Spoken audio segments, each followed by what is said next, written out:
السلام علیکم ورحمۃ اللہ۔ ہم باب تفعیل کے بارے میں پڑھ رہے تھے کہ تفعیل باب کو کس طرح بنایا جاتا ہے، اس کے فعل ماضی کا کون سا صیغہ ہے، فعل مضارع کا پہلا کون سا صیغہ ہے، اور اس کے وزن پر کون کون سی چیزیں آ جاتی ہیں اردو میں۔ تو یہ ہم نے پڑھا۔ تو آج ہم انشاءاللہ قرآنی مثالیں جو ہیں باب تفعیل کی تھوڑے سے مختصر تعارف کے بعد وہ شروع کرتے ہیں۔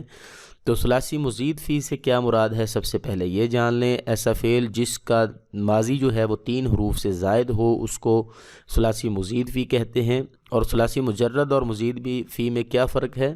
ثلاثی مجرد میں ماضی 3 حرفی ہوتا ہے، جبکہ مزید فی میں ماضی کا پہلا جو صیغہ ہے وہ اس میں اضافی حرف ہوتے ہیں۔ مثلا داخلہ ثلاثی مجرد ہے، اس میں دیکھیں صرف 3 حروف ہیں، دال، خا اور لام۔ اور اکرمہ اس میں 3 حروف سے زائد ایک الف بھی ہے۔ تو ثلاثی مزید فی کے 8 ابواب ہوتے ہیں، جن میں سے آج ہم دوسرا پڑھ رہے ہیں، باب تفعیل۔ باب تفعیل کی خصوصیات کیا ہیں؟ یہ فعل لازم کو فعل متعدی میں تبدیل کر دیتا ہے۔ اب ہم ثلاثی مزید فی کے بعد دوسرے باب تفعیل کی قرآنی مثالیں دیکھتے ہیں۔ ہمارے پاس مادہ ہے جی عین لام میم، اور ہم نے قرآن پاک سے یہ آیات لی ہیں 4۔ الرحمن علم القرآن خلق الانسان علمہ البیان۔ ان 4 آیات میں 2 جگہ پر باب تفعیل میں سے جو ہے وہ فعل آیا ہے، ایک ہے علم القرآن، علمہ، اور دوسرا علمہ البیان۔ تو آئیے پہلے اس کا ترجمہ دیکھتے ہیں۔ الرحمن، رحمان نے، علم القرآن، قرآن سکھایا، خلق الانسان، اسی نے انسان کو پیدا کیا، علمہ البیان، اور اسے بولنا سکھایا۔ یعنی کہ علم القرآن، سکھایا اس نے قرآن کو۔ کس چیز کو سکھایا؟ قرآن کو۔ چونکہ یہ فعل متعدی ہے، اس میں مفعول لازمی چاہیے، تو قرآن جو ہے یہاں پر مفعول بن رہا ہے۔ تو رحمان نے قرآن سکھایا، علم یعلم تعلیما، اور علمہ البیان، اور اسے بولنا سکھایا۔ بیان بولنے کو کہتے ہیں۔ خلق یخلق، خالق یہ پیدا کرنا ہوتا ہے۔ تو بہت آسان ترجمہ ہے اس کا۔ دوسرا ہمارے پاس مادہ ہے جی نون زا لام۔ انا نحن نزلنا الذکر و انا لہ لحافظون۔ نون زا لام سے جو ہمارے پاس قرآن پاک کی آیت ہے وہ ہے نزلنا، باب تفعیل ہے، نزل ینزل، ہم نے ہی اس قرآن کو نازل فرمایا۔ جس طرح کہ ہم نے پچھلے لیسن میں پڑھا کہ جب باب تفعیل میں سے کوئی بھی فعل آئے گا تو اس میں تدریج اور ترتیب ضرور ہوگی۔ تو ہم اس کا ترجمہ یوں بھی کر سکتے ہیں کہ ہم نے ہی اس قرآن کو تدریجاً، آہستہ آہستہ اس کو 23 سال کے عرصے میں نازل فرمایا۔ وَإِنَّا لَهُ لَحَافِظُونَ، اور ہم ہی اس کے محافظ ہیں۔ الذکر مفعول بن رہا ہے نزلنا کا، انا بے شک، نحن ہم، نحن ضمیر ہے جس کا مطلب ہوتا ہے ہم، وَإِنَّا اور بے شک ہم، لہو اس کے، لحافظون البتہ حافظون محافظ ہیں، حفاظت کرنے والے ہیں۔ یہ اسم فاعل ہے، حافظ حافظانی حافظون جمع مذکر کا ہی اسم فاعل ہے۔ تو یہ تھا اس کا ترجمہ۔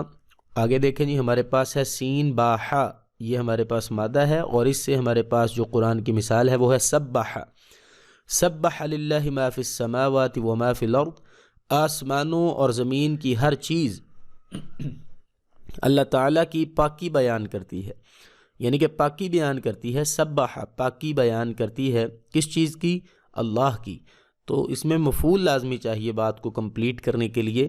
ما فی السماوات، جو کچھ بھی آسمانوں میں ہے، وما، اور جو کچھ فی الارض زمین میں ہے۔ فی جو ہے یہ حرف جار ہے، جس کی وجہ سے اگلے اسم کے نیچے زیر آ جاتی ہے۔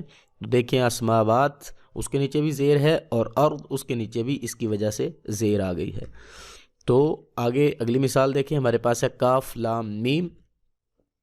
دوسرا مادہ کاف لام میم ہے، اور اس سے ہمارے پاس قرآن پاک میں مثال ہے وَكَلَّمَ اللَّهُ مُوسَىٰ تَكْلِيمًا، اور موسیٰ علیہ السلام سے اللہ نے صاف طور پر کلام کیا۔ کلم اللہ، اللہ نے کلام کیا موسیٰ سے، تکلیمہ کلام کرنا۔ اس میں دیکھیں آپ، اس کا جو ہے وہ مصدر بھی آ گیا ہے، اس کا باب بھی آ گیا ہے، اور اس میں فعل، فاعل اور مفعول بھی ہے۔ فعل کیا ہے؟ کلم، کلام کیا۔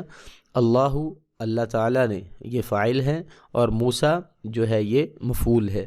ٹھیک ہے جی، یہ تینوں چیزیں آ گئیں، فعل، فاعل اور مفعول۔ آگے ہمارے پاس مادہ ہے کاف، ذال اور با۔ اور اس سے ہمارے پاس جو مثال ہے وہ ہے قرآن پاک کی سورہ شمس سے فَكَذَّبُوهُ فَعَقَرُوهَا فَدَمْدَمَ عَلَيْهِمْ رَبُّهُمْ بِذَنبِهِمْ فَسَوَّاهَا۔ پس ان لوگوں نے اپنے پیغمبر کو جھوٹا سمجھ کر اس اونٹنی کی کوچیں کاٹ دی، پس ان کے رب نے ان کے گناہوں کے باعث ان پر ہلاکت ڈالی اور پھر ہلاکت کو عام کر دیا اور اس بستی کو برابر کر دیا۔ تو فَكَذَّبُوهُ، کذب یکذب تکذیباً، یہ وہی باب تفعیل ہے، اور اس سے یہ فکذبوہ، کذبو، یہ تھرڈ پرسن یعنی کہ یہ مذکر غائب کا، جمع مذکر غائب کا یہ صیغہ ہے، اور اس میں جو ہے وہ مفعول جو ہے وہ ہے ہو ضمیر، یعنی کہ اس پیغمبر کی، حضرت صالح علیہ السلام کی انہوں نے تکذیب کی، فعقروہا، بس انہوں نے کاٹ دی اس کی کونچیں، کس کی؟ اونٹنی جو تھی، فدمدم علیہم ربہم، بس اللہ تعالیٰ نے ہلاکت ڈال دی علیہم ان پر، ربہم ان کے رب نے، بذنبہم ان کے گناہوں کی وجہ سے، فسواہا اور پھر اس کو بستی کو برابر کر دیا، یعنی کہ اس بستی کا نام و نشان ہی اللہ تعالیٰ نے مٹا دیا۔ اللہ تعالیٰ ہمیں بھی محفوظ فرمائے اور ہم رسول اللہ صلی اللہ علیہ وسلم کی اطاعت کرنے کی توفیق عطا فرمائے۔ تو یہ تھا آج کا ہمارا لیسن، انشاءاللہ امید کرتے ہیں کہ آپ کو باب تفعیل کی صحیح طرح سمجھ آ گئی ہوگی۔ تو ملتے ہیں نیکسٹ ویڈیو میں، ہمارے ساتھ رہیے گا۔ السلام علیکم ورحمۃ اللہ وبرکاتہ۔